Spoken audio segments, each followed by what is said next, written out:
Minh Dự và Cẩm Duyên rất vui mừng khi được chào đón quý thầy cô cùng các bạn sinh viên khoa báo chí và truyền thông đến với chương trình Nhịp sống sinh viên chào xuân Tân Mão 2011. Chương trình do câu lạc bộ phóng viên trẻ thực hiện. Hôm nay là mùng 3 Tết Tân Mão, thay mặt những người thực hiện chương trình, Cẩm Duyên xin chúc quý thầy cô và các bạn một năm mới thật nhiều sức khỏe và nhiều thành công. Chúng ta sẽ thêm chân một số bạn sinh viên để xem họ đón Tết như thế nào, chịu không nè? Đồng ý, nhưng mà không biết là ai sẽ là nhân vật mà chúng ta lựa chọn đầu tiên. Duyên sẽ cho Minh Dự và các bạn xem cái Tết của các bạn sinh viên năm nhất hào hứng như thế nào bằng việc theo chân hai bạn sinh viên lớp BCK10 đón Tết nhé. Nào, xin mời các bạn chúng ta cùng theo dõi. Vào thời điểm hiện tại thì đã gần tới giao thừa rồi, thì nhà nào cũng rất là tất bật bận rộn. Mẹ Khoa cũng vậy. Hôm nay Khoa quyết định ra chợ mua một ít đồ về trang trí nhà cửa. Các bạn cùng đi với Khoa nhé.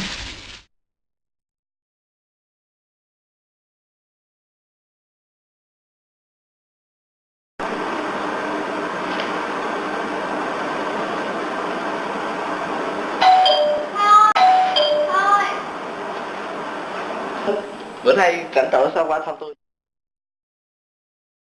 Tết này có dự định gì chưa? Chắc cũng như mấy năm trước thôi, thì cũng đi chơi với mọi người rồi bạn bè, rồi đi thăm dòng họ chúc Tết. Cái đó là quan trọng. Cũng như mọi năm là sao? Năm nay sinh viên đại học năm nhất và đại học lớn rồi, có thấy Tết năm nay có gì khác với lại Tết vừa hồi và học sinh không? Tết thì cái điều mà khác nhất đối với Tết năm ngoái là lần đầu là sinh viên học thì nhiều bài vở hơn, cũng hơn là đi không, nhưng mà còn cái sinh viên thì tham gia nhiều cái hoạt động của bên đoàn, bên hội, của câu lạc bộ, đội nhóm.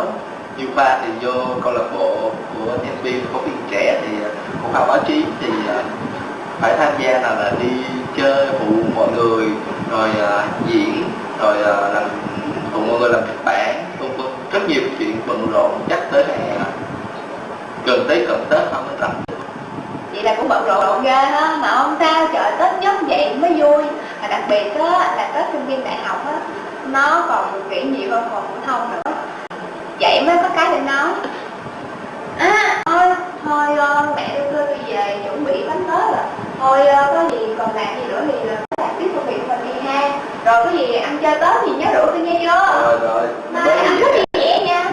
Rồi thì các bạn cũng đã được xem một vài cái cảnh mà chuẩn bị không khí Tết, sửa soạn Tết ở nhà Khoa.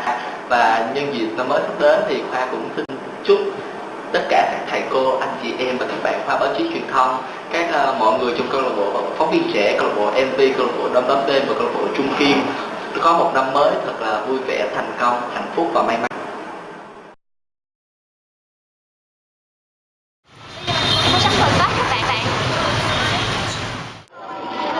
Ở trong bóp thì có rất nhiều đồ đẹp, và rõ ràng là vì quá nhiều đồ nên mình cũng không biết là phải lựa chọn như thế nào.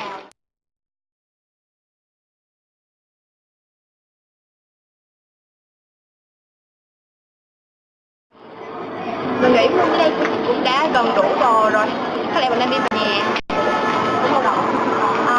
Về nhà thì có lẽ là mình sẽ phụ mẹ dọn dẹp nhà cửa. Trong đây cũng có một số đồ trang trí để có thể trang trí nhà. Ở thành phố thì hoặc là Tết Tết là bạn đi về quê chơi, hoặc là đi ra Vũng Tàu đi sang chơi, đi du lịch, hoặc là một số người dân thì ở lại trong thành phố, chẳng hạn như đi đường hoa, cái trung tâm, cái đêm ca nhạc chẳng hạn. Bây giờ phải về nhà thôi, không thể để mẹ làm mình được. Chúc các bạn dù đang ở đâu chăng nữa thì cũng chúc một cái Tết thật là vui vẻ, đầm ấm, hạnh phúc và trong năm mới sẽ gặp được nhiều may mắn. Xin các bạn. Đó mình dự thấy không, các bạn ấy cũng háo hức y như mình như hồi năm trước vậy đó. Coi qua các bạn ấy chuẩn bị cho Tết thì Minh Dự cũng đã bắt đầu cảm thấy rộn ràng hơn ở đây. Còn Minh Dự thì đang băn khoăn không biết là Tết của Cẩm Duyên sẽ như thế nào. Tết đến thì Duyên về nhà nè, cùng với mẹ nấu ăn nè, sau đó thì đi mua sắm đồ Tết, mua quần áo mới, bánh mứt nữa. Ngày Tết đến thì đi chúc Tết họ hàng, thầy cô, gặp lại bạn bè nữa. Tết năm nào cũng thật là ấm áp luôn. Đó là cách lựa chọn đón Tết của những bạn về quê ăn Tết cùng với gia đình. Tuy nhiên, Minh Dự biết rằng có nhiều bạn không lựa chọn cách về quê ăn Tết mà ở lại thành phố kiếm việc làm thêm trong những ngày Tết này. Và không biết rằng cái Tết của các bạn ấy khi ở lại một mình sẽ như thế nào ta? Quyết định ở lại làm việc mà không về ăn quê ăn Tết với gia đình là một quyết định dũng cảm lắm đó. Minh Dự có nhớ bạn có đức trong lớp mình chứ? Có. bạn ấy cũng là một gương mặt như vậy đó. Vậy thì không biết là bạn Trong sẽ chia sẻ cho chúng ta nghe những suy nghĩ và cảm nhận của bạn ấy như thế nào khi mà bạn ấy ở lại thành phố một mình đón những ngày Tết này. Duyên cũng đã nói chuyện với Trong cách đây vài ngày. Sau đây mời Minh Nhật và các bạn cùng xem nhé. Xin lỗi bố mẹ, Tết này con không về đoàn tụ cùng gia đình mình được. Con đã suy nghĩ rất nhiều để đi đến quyết định này. Con thực sự rất nhớ về bố, với gia đình mình, nhớ đến mẹ và những em nhỏ. Nhưng con đã lớn và con nghĩ con cần có quyết định riêng cho cuộc đời mình. Vâng, thưa quý vị và các bạn, những dòng tâm sự của chàng trai trong bản trích mà Duyên vừa đọc đó là của bạn Quách Đức Trong đang ngồi bên cạnh bạn Duyên đây. Chào Trong. Chào Duyên, chào mọi người. Duyên biết là Tết này Trong sẽ ở lại Sài Gòn còn ăn Tết có đúng không Trong? Đúng rồi. Vậy tại sao Trong lại có quyết định này? Đầu tiên thì tận dụng những ngày Tết này mình sẽ kiếm thêm một khoản thu nhập để trang trải trong cuộc sống và học tập. Là một người lao động trong gia đình nên mình không thể dựa dẫm hoài vào gia đình. Đồng thời vì nghề nghiệp tương lai của mình sau tính chất của nghề nghiệp tương lai của mình sau này nên mình muốn cọ sát và học hỏi nhiều kinh nghiệm hơn ở mọi người để phục vụ cho nghề của mình sau này. Vậy khi gia đình biết Trong sẽ không về quê ăn Tết thì bố mẹ gia đình có phản ứng gì không? Tất nhiên là ở gia đình mình sẽ rất buồn. Cha mẹ nào chẳng mong con mình về quê sum họp cùng gia đình trong ngày Tết. Nhưng hơn ai hết, bố mẹ mình là người hiểu mình hơn, mình hiểu mình nhất. Và mình tin là mình sẽ làm được bởi vì mình luôn làm những công việc đúng. Vậy ở lại Sài Gòn chắc Trong cũng đã có kế hoạch cho mình. Vậy Trong có thể chia sẻ kế hoạch của mình với mọi người biết được không?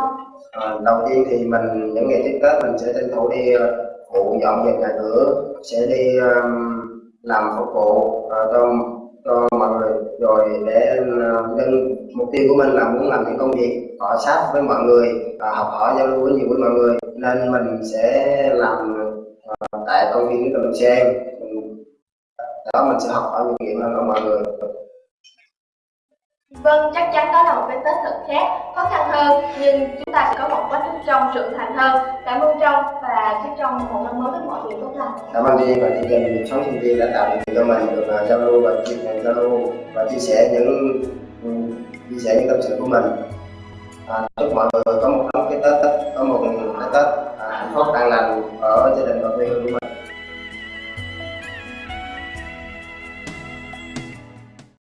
Nghị lực của Trong đáng để thiệt khen, là Duyên chắc Duyên buồn không chịu nổi đâu.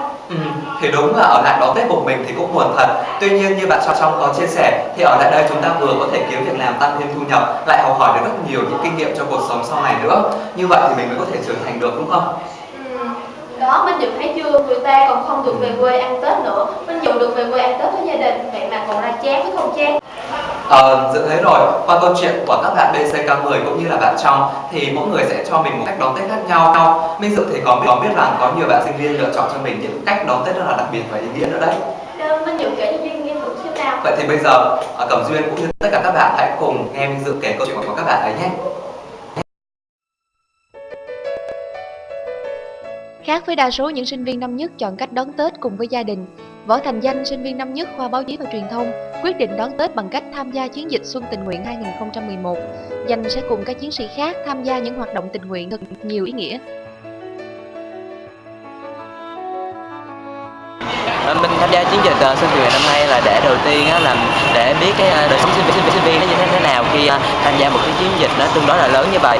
Với thứ hai là khi mà mình tham gia cái này thì mình muốn tích lũy cái kinh nghiệm sống cho mình, muốn đi khám phá nhiều nơi, và đặc biệt là mình muốn đem một chút xíu niềm hạnh phúc của mình, một xíu niềm vui của mình để đến cho một số người có hoàn cảnh khó khăn như là người già neo đơn hay là một số em nhỏ ở vùng xa xôi hẻo lánh.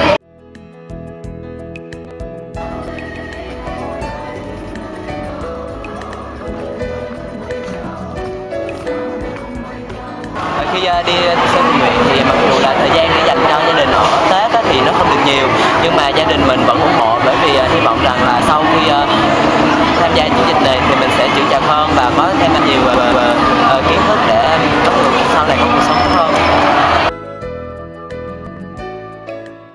Năm 2011 là lần thứ 7 chương trình Xuân Tình Nguyện được tổ chức và là lần thứ 3 được mở rộng ra quy mô cấp thành từ ý tưởng ban đầu của Hội Sinh viên Trường Đại học Khoa học Xã hội và Nhân văn. Năm nay, chương trình thu hút gần 7.000 chiến sĩ, không chỉ là sinh viên các trường đại học mà còn là các học sinh cấp 3 và các công nhân viên từ các công ty xí nghiệp trong thành phố.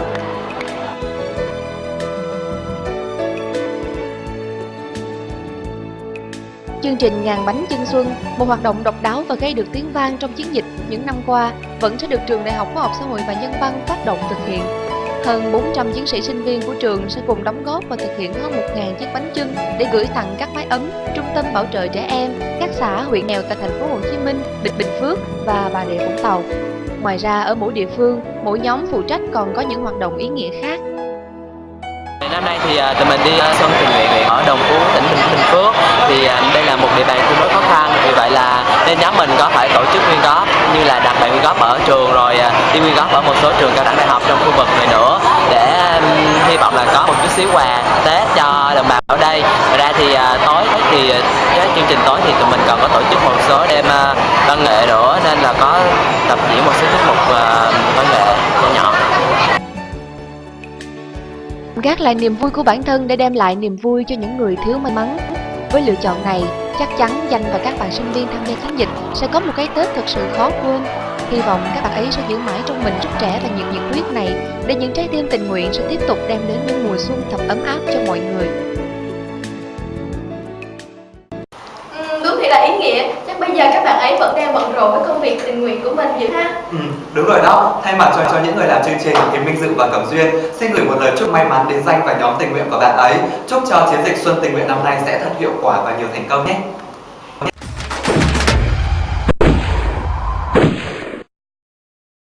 Vậy là chúng mình đã cùng theo chân bố mẹ sinh viên có những cách đón Tết tân mạn khác nhau rồi. Minh Dự cũng đã có lại không khí Tết rồi nhé. Như vậy là với câu chuyện của 4 bạn sinh viên mà chúng ta vừa theo dõi thì Minh Dự đã cảm nhận thấy không khí mùa xuân đang ngập tràn xung quanh mình, và chắc chắn những ngày còn lại của năm mới thì Minh Dự sẽ đón một cái Tết thật nhiều niềm vui. Đến bây giờ thì Minh Dự sẽ làm công việc mà hứa với Cẩm Duyên từ đầu chương trình, đó là lì xì cho Cẩm Duyên. Rất quá cảm ơn Minh Dự. Không biết là Cẩm Duyên thì có muốn nghe những lời chúc Tết của mọi người hay không? Có chứ, được nhận bao lì xì đã là vui rồi, nhưng mà được nghe chúc Tết thì còn vui hơn nữa đó. Bây giờ sẽ là những lời chúc mừng năm mới, nhưng mà sẽ không phải là Minh Dự chúc, mà sẽ là những lời chúc đến từ các thầy cô và đại diện đoàn hội khoa báo chí và truyền thông. Để chúc các em sang năm mới hay ăn chóng lớn, viết khỏe và viết hay. Sang năm mới thì mình xin chúc các bạn sinh viên của khoa báo chí và truyền thông một cái mùa xuân mới đầy sức khỏe.